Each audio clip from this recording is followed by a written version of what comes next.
Hey folks, well, the Sportsman Show is over. We're getting back to our lives. Our main turkey season starts in just over 3 weeks, so I'm really pumped for that, obviously. I've been asked to demonstrate some calls, beyond the show, so I'm going to demonstrate just a few of the common calls. I get about 3 different slate calls here, 2 box calls, and bear in mind that when I demonstrate these calls, I'm sitting in a closed room, small closed room, next to the camera. So it's going to sound different than it does outside. But I'm going to play some actual recordings that I've made online. And while I'm playing those recordings of these various calls, I'm going to chime in with them, just so you can see what it sounds like. And eventually I'm going to do the same demonstration outside, where you'll hear the difference and they sound way more real. So let me start with the tree yelps. Early morning tree yelping. I've recorded these online from some of the best sounds. I got a slate, small slate, and a glass. I just prefer glass for the tree yelps.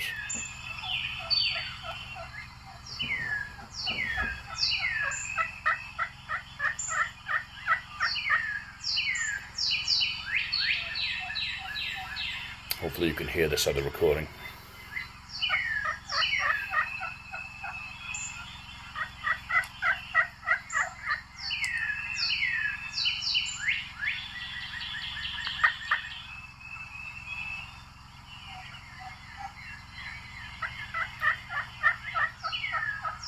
It's a real hen, my imitation.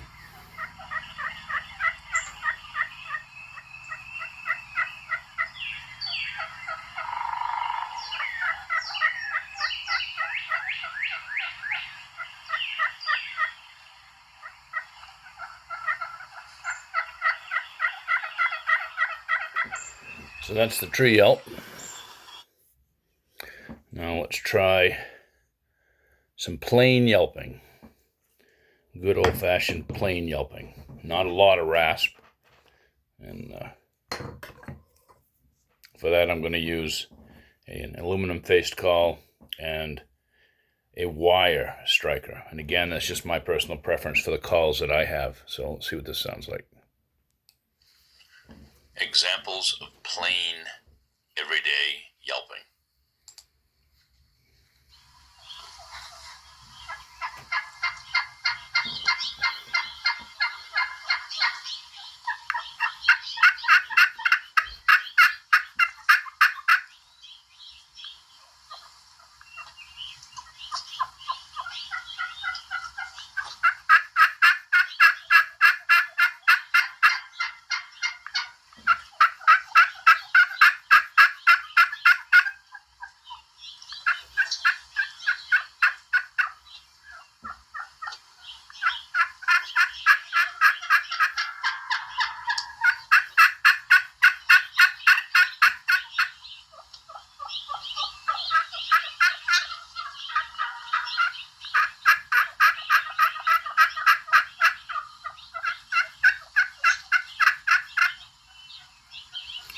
That's some basic plain yelping.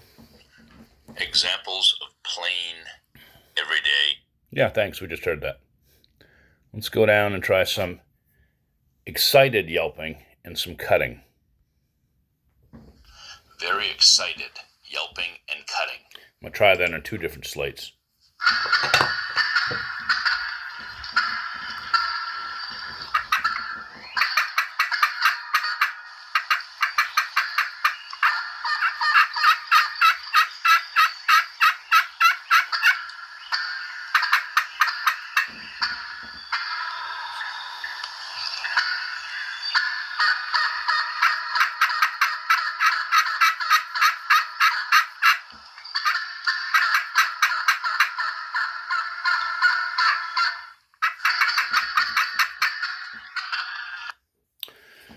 Again, you can hear yelping and cutting. That's a good example about why, once you try it here in a room, when you're practicing, the wife's not home, then you can you go outside and you're going to get a totally different sound. You heard how that echoes. That's the real sound. The realism that we hear them in the woods. But at least you can, for those of you who are just starting out, who asked me at the show, then this is kind of what they sound like. So again, I'll just do it without that recording.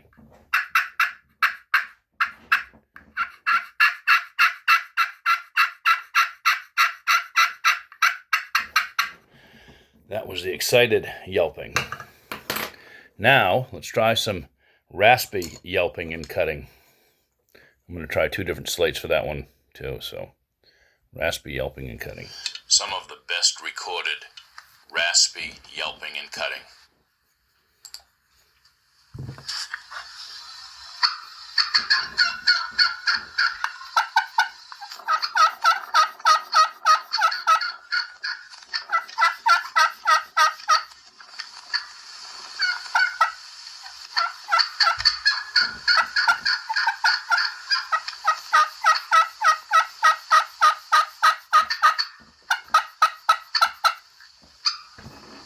Try a different slate.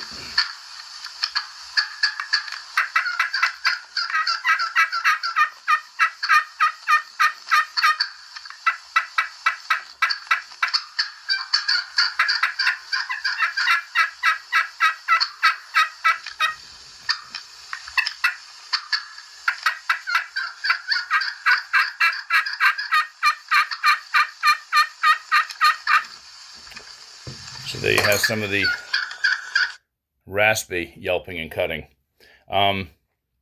Another good thing to try, this is my ace in the hole call, and it's the fighting purrs. A lot of times in the woods, if a turkey's not coming, you kind of got them out there, you hear them responding, but they just don't seem to be coming.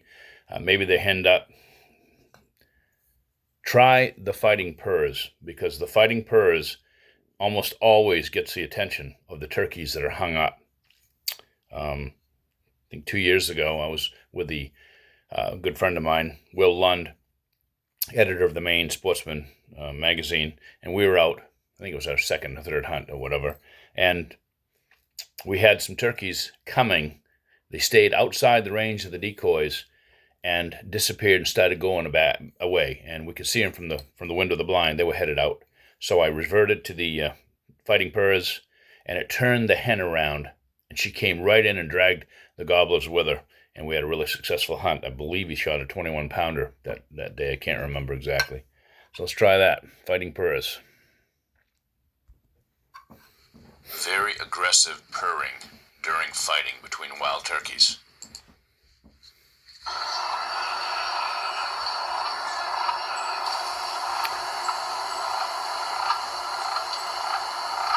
Hear that grr, grr, grr.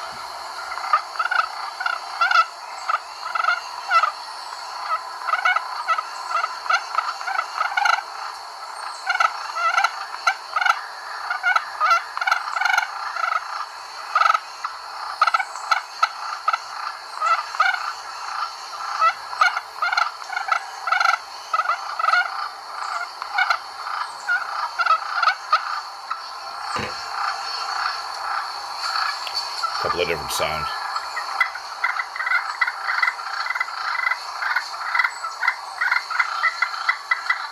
The fighting purrs always sound better on a nice slate.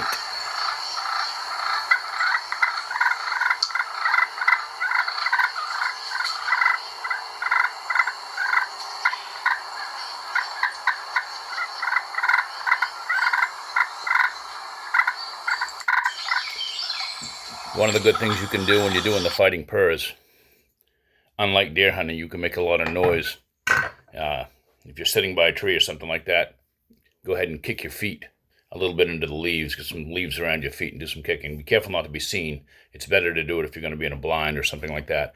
But the more noise you make, these turkeys are fighting. If you've ever seen them, they're locking up, they're fighting, they're just getting into it, and they're kicking up all kinds of leaves. And it's pretty cool to see. But don't be afraid to make a little bit of noise. We're going to try the cluck and purr, which is similar, only a lot easier, smaller sounds. Contented hen.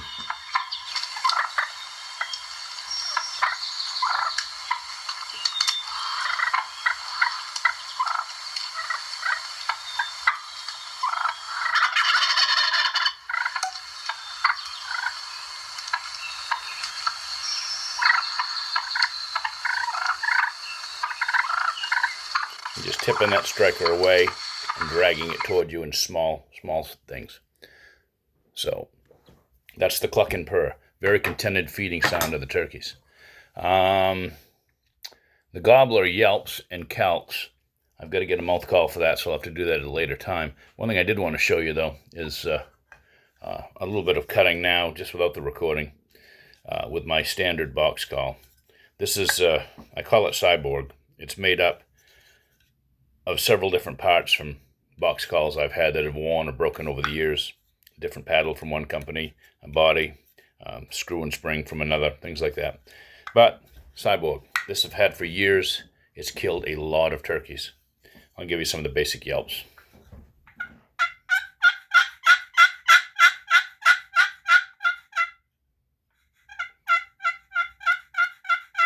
Some of the basic calls. A little bit soft. Then you can get rid of that heavy rasp. I found personally, at least in New England, a lot of the heavy rasping, excited rasping, with some cuts mixed in, seems to be a really good lure to get the gobblers in, and even the hens. A lot of times, if the gobblers aren't coming and they are henned up, you want to focus on imitating the calls that the hens are making, and then just do a little bit more, try to talk over her with the same cadence and everything. 9 times out of 10, you'll drag the hens in anyway. So here's some examples, some cutting, yelping.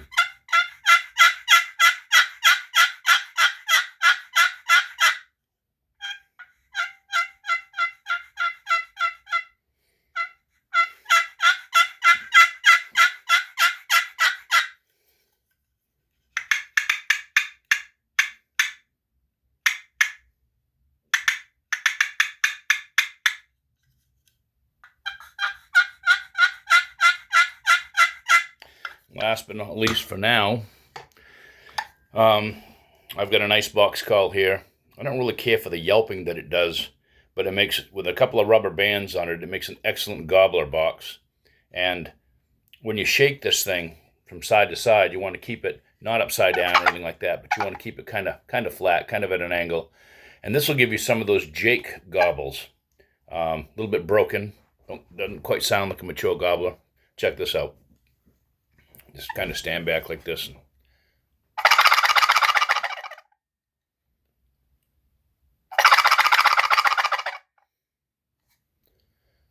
You've got to experiment with the tension on the bands. They can't be too much, and they can't be too loose. So that's it for some of the inside demonstrations here. And you'll notice on the next video that I produce and put out, what it's going to sound like actually outside, like on the edge of the woods or whatever, because that makes all the difference in the world compared to what you're hearing in here. Hopefully this is going to help some of you young or first-time turkey hunters who wanted to know a little bit more about how the calls work and stuff. Eventually we'll get into some mouth calls on another video. I'm not a great mouth caller with those diaphragms. I don't know if it's my palate or whatever, but I'm just one of those guys that doesn't sound really good. I can kill turkeys. But none of this, I am not a competition caller, okay? I just know how to bring the turkeys down. I've got 30 years behind me, so hopefully this is going to help you folks out there. All right, well, thanks for watching this video, and stay tuned for the next one.